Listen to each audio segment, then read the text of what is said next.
Okay, hi everybody, and welcome back to Princess State of Mind. I am Faith Moore. This is episode 17. We are going to be talking all about Mulan, and specifically the trailer, the teaser trailer, which came out a couple of days ago for the live action version of Mulan. And I'm sure everyone has lots of thoughts. I have thoughts, but here with me to discuss it is Mulan fan Kevin Pham. Hi, Kevin.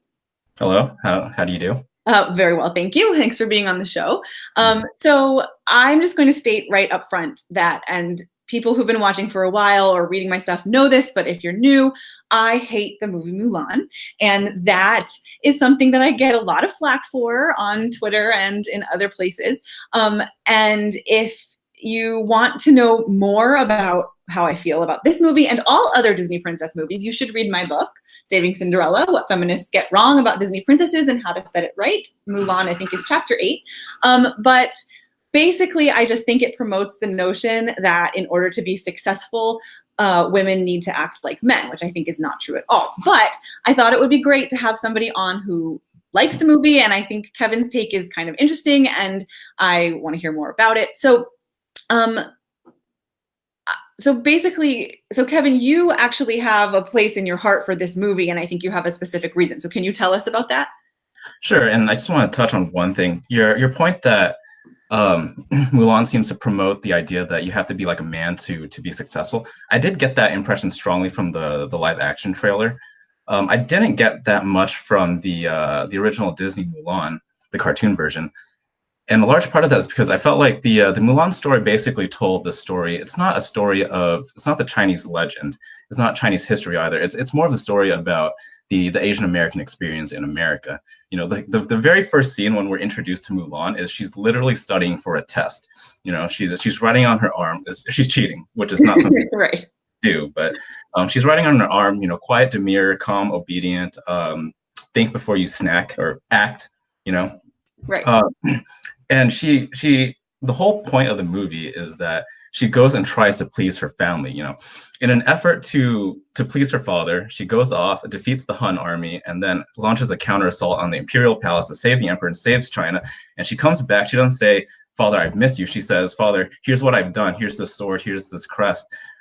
This is what I've accomplished." You know, it feels a lot like coming back and saying, "Mom and Dad, here's my diploma. I'm a doctor or a lawyer now." You know, it feels a lot like that, and even the whole identity issue that she has. You know, is she this person? Is she that person? Is she a bride to be, or is she this warrior girl? It's also really reminiscent of what we as Asian Americans feel. Like, we exist in both spheres, Asian and American, but we're not fully seen as either or. We're we're in this weird space, you know, like people who are from Asia don't see Asian Americans as Asians, they see us as Americans. And then a lot of Americans, like, I'm not saying that we're excluded from society or anything like that. We're certainly not. In fact, we're as a group, we're one of the most successful groups, but we're just not seen as your typical American. Like, if you see BD Wong on screen, you see, oh, look, there's a Chinese actor. You don't see, oh, that's an actor. You know, so Mulan kind of gave voice to that experience, and it spoke to a lot of us on a lot of different levels. And really just it was that sort of the amount of pressure that's put upon us to perform highly for, and it's not for us, you know. Mulan isn't motivated for personal glory. She's motivated basically not to fail. You know, I mean, I'm sure you've seen the tropes. If you get a B, that's basically an Asian fail, right? She has all of this expectation placed upon her, and it's all laid out in the song, in the Matchmaker song, "Honor to Us All." You know, she's expected to be calm, obedient, and to work fast paced. Like, these are unrealistic expectations, and it's not just her mom; it's also her grandma and all the other ladies who are in that area. It just speaks to this thing that we all feel very deeply. And she goes off and she performs and she succeeds, and that's why it resonated with us so much. Yeah, I think there's a lot of things that you said that are making me think, and I think that that's a really good read of the movie, because it really is all about bringing, it's about honor, right? It's about bringing honor to her family. It's not and it isn't about, and this is kind of what I complain about, but I take your point, like, it isn't about what does she really want for herself? Like, who is she supposed to be? What are her actual dreams and goals for, like, being a fulfilled person? It's about how can she bring honor to her family and not have her father have to die in this war, etc. So, but I guess I wonder, like, what is your thought about the fact that what she does, I mean, going out and fighting in a war wouldn't actually have been acceptable to her parents initially, right? As like a way to bring honor to her family, right? So like what is the interplay there in terms of this kind of structure that you're talking about needing to kind of please your parents and be the best that you can possibly be? I mean, what do you think about the fact that what this movie is offering us is, as the thing that she has to do the very best at, is being a warrior, as opposed to being even like a scholar or, you know, a good wife or whatever? I mean, what do you think about that specific thing as the thing that she has to achieve? And that again goes to like that sort of dissonance that we have about like what we want to do and what our parents expect us to do. You know, like, we're expected to, you know, do the doctor lawyer track thing, and Mulan is expected to be a wife, a bride, and a mother, but she sees her own way in this, and it's, you know, it would she thinks that it would bring more honor to her family to keep her father alive than it would be to honor this notion of honor and follow the path that's sort of the traditional path. So she goes through this extraordinary measure, and it is defying expectations, but it is ultimately not for her own personal gain, you know. And Yeah. that's sort of what we feel, and that's another contrast that I saw with the live action trailer, is that at the very beginning, she's notified that a match has been made, you will be a bride, it has been decided. And then we see Mulan, the actress, her face just drops. Right. You know, and that's a crucial difference between the live action and the cartoon. Because in the cartoon, Mulan does want to get married. She does want to succeed at the matchmakers. You know, it's just not exactly who she is. And so that's sort of the Asian American experience. But this new thing, maybe it's a product of today's time, which is fine. But it's just a completely different movie. Yeah, no, I noticed that too about the trailer, that because yeah, in the original, she very much wants to fit in. She wants to be successful with the matchmaker, and she wants to please her parents and be a bride, but she can't because she's not, you know, she's kind of awkward and whatever. And so she can't do that. And I think that, yeah, I think that the trailer seems to be saying that it's taking it to the sort of next feminist level of like, I don't want to be like, because what you're saying is true. She doesn't actually want to be a warrior. She just wants to keep her family safe. And that is a laudable thing. And my issue, see, people get in my face about this, but it's because they don't understand. My actual issue with the movie isn't within the story itself. Because I think within the story itself, what she does is very brave, and it makes sense. Like, if your father's going to die and there's only one way to save him, and it's to do this, then do it.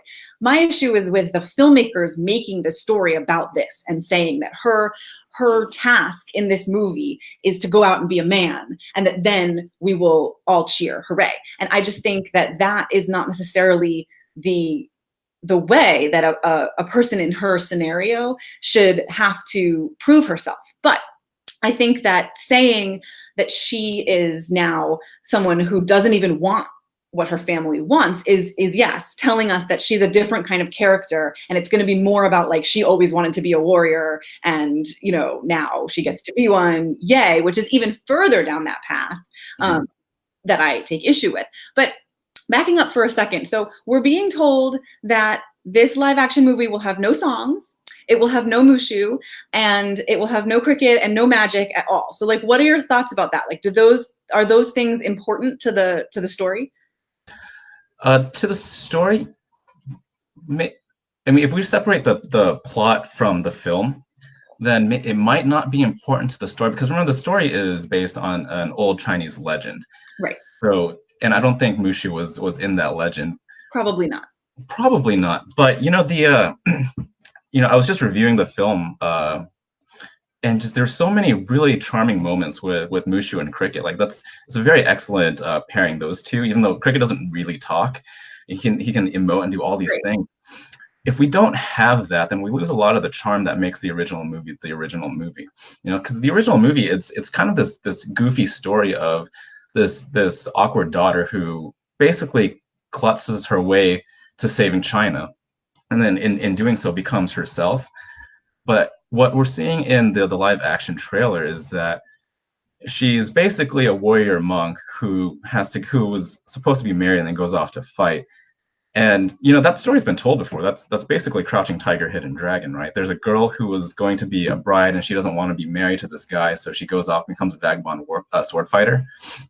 Like the story's been told, it's just a different story. And I really like Crouching Tiger, but it's not a charming story the way the original Mulan was. It's trying to be cool, which you know it could very well be cool. Like she does the flying thing that they do in Crouching Tiger. She's got really cool sword moves. Um, but you know we see a lot of her in the trailer. It could just be they're pulling a lot of clips from the end of the movie. We'll see a lot of her out in the open battlefield, fighting people, and not in disguise. And so that kind of struck me. Like the whole point, the whole tension of the movie is that she is in disguise, that she's not who she is presenting herself as. You know, like the crisis for the original Mulan's character is that she gets discovered. The crisis, I think, is interesting. The crisis is not when they discover the destroyed army at the pass. The crisis is when she's discovered for being a woman. That doesn't seem like that seems like it's going to be a minor plot point in this remake. You know, it's just a kung fu film, which is cool. Like I think I might enjoy it, but it's not the same movie. Like what are you? I think on the one hand we have the live action Lion King movie that's Right. basically the same movie, and then Yeah. on the other hand we have Mulan that's a completely different movie. It's Disney is doing this really weird thing right now, careering from one side to the other, and it's lacking all the cohesiveness that the Disney movies had up until like the early 2000s. You know. Yeah, no, I agree. And I think I noticed that thing about that she doesn't seem to be in disguise for most of the preview. I think there's one little sequence where you can see she is in disguise and she's got some sort of like thing up on her head and you know she looks like all the soldiers. But then most of the movie she's got her hair all down and she's like wearing a dress and she's fighting. And I think I do think that at least the trailer, if not the movie itself, is sort of trying to emphasize this idea that she, Mulan, always wanted to be a warrior. And Mm-hmm. for me, that is a little like confusing for me because I think on the one hand, that actually makes her story more believable to me in the sense that like or more acceptable. Because one of my main issues with the original is I don't actually know what Mulan wants, like as a person. I know that she wants to please her family, and this narrative that you're telling me about, like you know, needing to sort of the family sort of putting all this pressure and the child needing to do that makes sense to me, and I see that in the movie. But I also feel like a Disney character and a Disney princess in particular kind of needs to have some like inner fire that needs to be kind of that they need to find it needs to come to fruition in some way. You know, for example, like Ariel really, really wants to be a human being and she loves human culture and she wants to, you know, they all have these kind of inner dreams. Whereas Mulan, like you really don't know what hers is. And so giving her this sense that like, oh, she really always wanted to be a warrior actually sort of fulfills that issue. But I find it really unbelievable that like this sort of daughter, this very traditional, you know, house that's what she would want to do. I mean, it's like the number of people that want to be warriors is very small, and the number of women who want to is even smaller. So giving her this thing as a goal is a little bit confusing to me. But I think, you know, I do think that giving her some dream is important. But yeah, but also I agree with you that the whole point of the movie is that she's in disguise. And so like taking away, like having her fight as a woman kind of doesn't make sense. But I want to go back to what you were saying about the matchmaker and what the matchmaker kind of sets up as important qualities, because I noticed that in the trailer, they equate the matchmaker's list of how to be a good wife with qualities that she could use to be a good warrior. And I'm wondering what your thoughts are about that, right? So like because in the original, like the things she has to do, are she has to have a tiny waist and work fast paced and be calm and quiet and and this is like no, you have to be quiet, calm, disciplined, right? And these are all like warrior things. Like, what are your thoughts about shifting that idea that like she can be a good wife and a warrior with the same qualities? I thought that was a really cool kind of juxtaposition on the trailer. Um, I thought that was more of like for visual effect, but the idea that the qualities to be a good wife and mother is going to help you on the battlefield, it seems like a bit of a stretch to me, just because they're very different things, being part of the household and being part of the battlefield. I didn't have a very strong reaction to that. It just looked cool, but yeah, no. Like I thought it was like the filmmakers trying to make a point that all qualities in humans make humans equal to any task, which is just not true. Right. But like discipline is a good thing to have. Like those are just very generic values. Right, exactly. Yeah.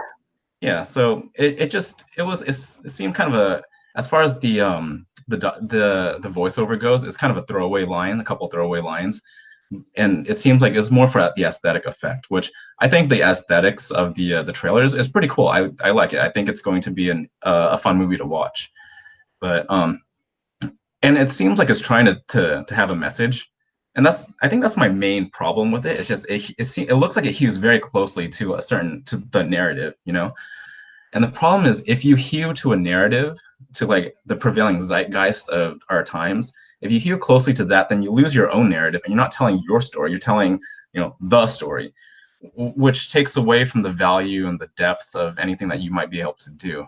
Like we see Captain Marvel and Jean Grey in the X-Men, the recent X-Men movies. Like they're so one-dimensional. They have no vulnerabilities. They're just really strong and powerful, and the only thing that's setting them back is that society won't let them be who they really are, or something like that. It doesn't make for interesting characters and interesting storytelling. So like I said, that seems like mostly an aesthetic choice. It's because this character seems most like an aesthetic character than a real fleshed out human character.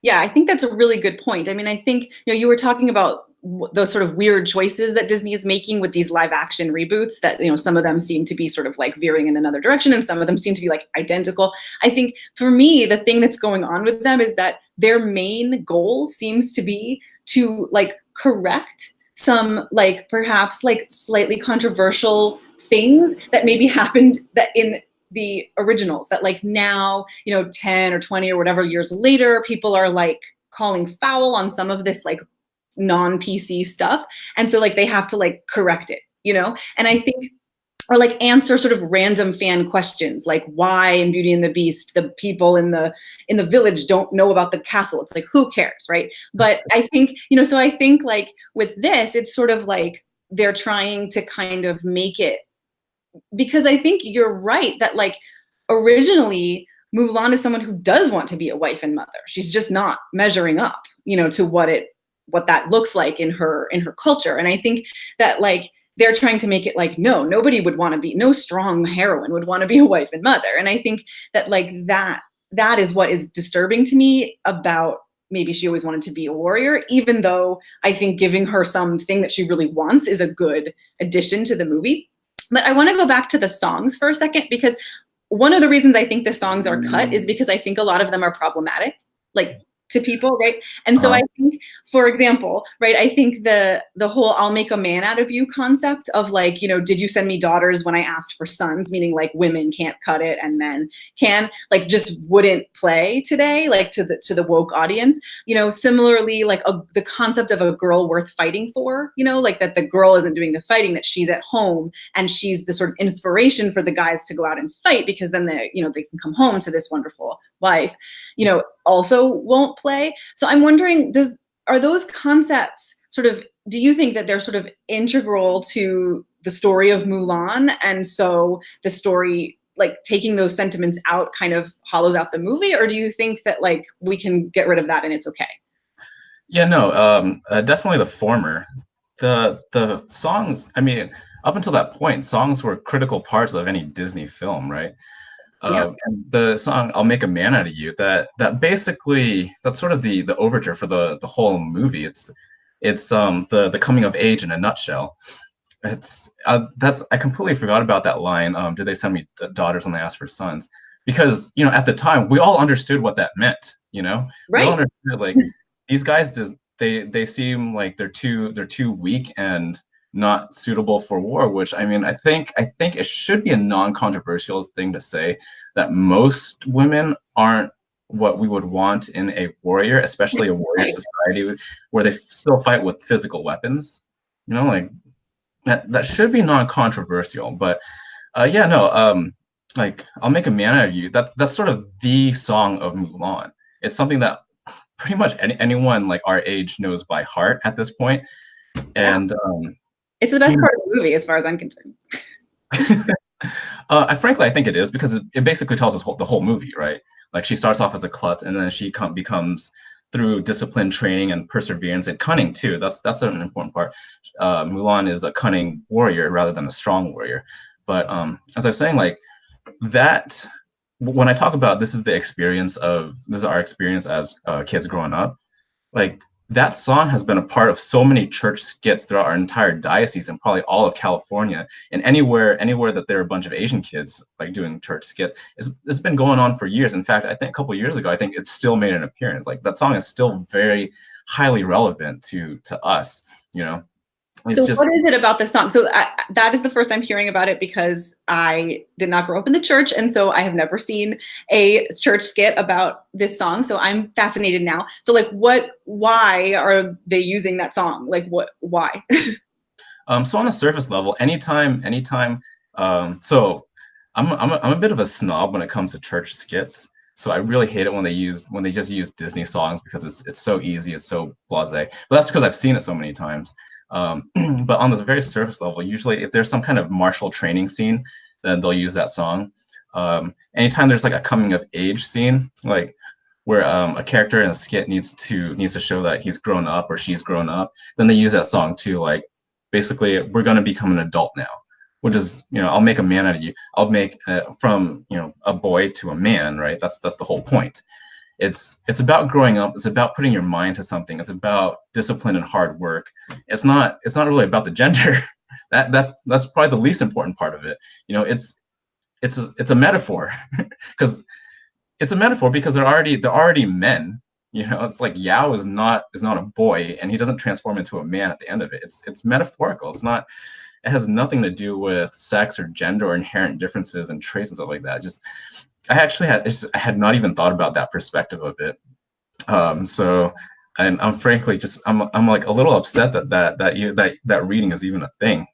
So as you can tell, my speech has gotten faster and more high pitched. And No, but I mean, I think that that is a really interesting point, though, because like it is, first of all, the song is like, there's just no way around it. The song is super catchy. It just like you hear it like 2 seconds of it and it's stuck in your head forever. It's a good song. And it's a good song in a period of time in Disney when like the songs had been kind of going downhill. Like we lost Howard Ashman and all the lyrics were terrible. And then suddenly, that song is a good song and it's catchy. And I think, and it's kind of like, it's like a fight song and everything. But I think that idea of like that it is this kind of coming of age song, in the sense that like, you've come here completely untrained to do the task before you, and when you're done, you will be able to achieve this goal that is set in front of you. But it's gendered. And like normally I'm fine with things being gendered because I think there are genders, but I think like the point of the song in the story is that they're going to make a man out of Mulan. And I think that to me, that's the problem. Because it's like, yeah, there are all these other guys who are kind of wimpy and they need to be kind of turned into these fighting machines in order to do this, and that will cause them to be better, stronger men. And I think that that's fine. But I think that the whole reason that the song is in there and that it has the word man in it, that is it's a play on that idea, because they have to make a man out of Mulan. And so I think that's kind of, you're right, it's this whole story encapsulated, and I find that part of it to be a problem in terms of like what a woman or a girl watching the movie is supposed to get out of this story. Because like, you know, how does she become successful? Oh, she becomes a man. I never actually took that. I never took that from it because, well, just as a corollary, the song Reflections is I always felt that, like, I always felt that resonated with me pretty well, even though it's who's that girl I see staring back at me, you know, like I always took the idea that, you know, just the person that I'm presenting is different from the person that's inside. Right. And then so Which is totally relatable, I think, no matter who you are or where you come from. I think. Yeah, exactly. Which so I sort of took the same thing from I'll Make a Man of You, and as well, Honor to Us All. Like that's all very female centric, probably more so than I'll Make a Man of You. But I've always taken roughly the same thing. You know, it's like, honey, this is what you give me to work with, or this is what you give me to work with, honey. I've seen worse. Like, yeah, that's pretty much the state of my life. And I'll make this sow's ear into a silk purse. Like that's basically what I've been trying to do with my entire life. And so just since I can identify so much with Mulan herself, and I never really saw the genderedness. I always saw I'll Make a Man out of You to be more about adulthood than about being a man. Although I do find that interesting. And I wonder, because I'm not a girl, so I wonder what my female friends thought about that. Yeah, I don't think that they took the same message as I do, because we all loved it, and none of them want to become men. You know? Right. No, and I don't think that people are going to watch it and think they have to be men. But I think that the story itself, like the way that it plays out, aside from the fact that I wish Mulan had something that she really wanted for herself and that she got it in the end, aside from that, I think the story itself is a story of a really brave girl who does something for her family, and it's the right thing to do. I think that not only do I take issue with the sort of conceit of the movie, that like this is what she has to do in order to be successful, but also I feel like they just sort of throw in all of this stuff about gender that I think is meant to kind of like signal to us that, you know, girls can be warriors too. And it's like, yes, girls can be warriors too, but they don't have to be warriors in order to be successful. But so I have one last question, since we're kind of running out of time, which is, if we can't have the songs, and we can't have Mushu, and we can't have the cricket, and we can't have the magic, and we can't have any of those things, what are some of the things that you think that you really want them to keep from the original into the live action? Like, what are the things that really would be really sad if we lost them? So one of the things I've always really liked about Mulan is that it's also a story about military action. You know, it seems like they have to keep that. In fact, it seems like they're doubling down on that. Yeah.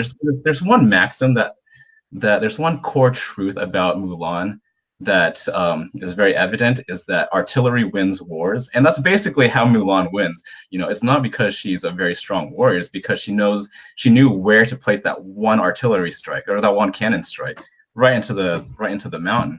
Right. You know, so we see her as this very good sword fighter in the live action trailer.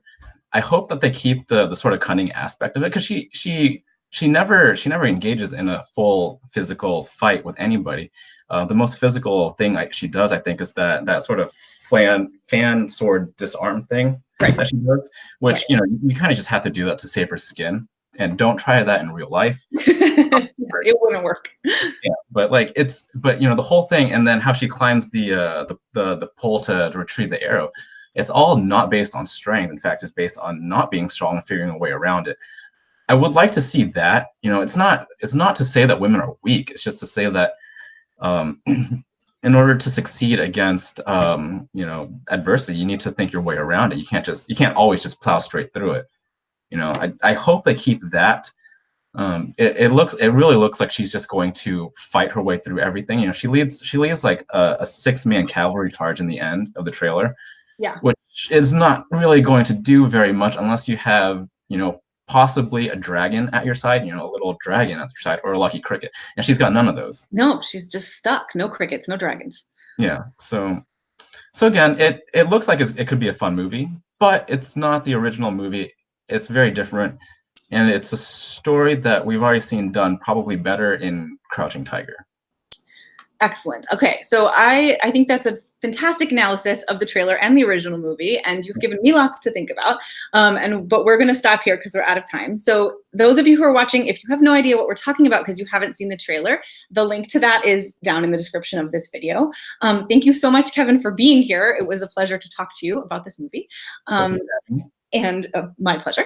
And I will check Twitter and Facebook and everything for when will we hear on Princess State of Mind again, because I don't know, but I will eventually, and then I'll tell you. So see you next time. Bye. I'll see you.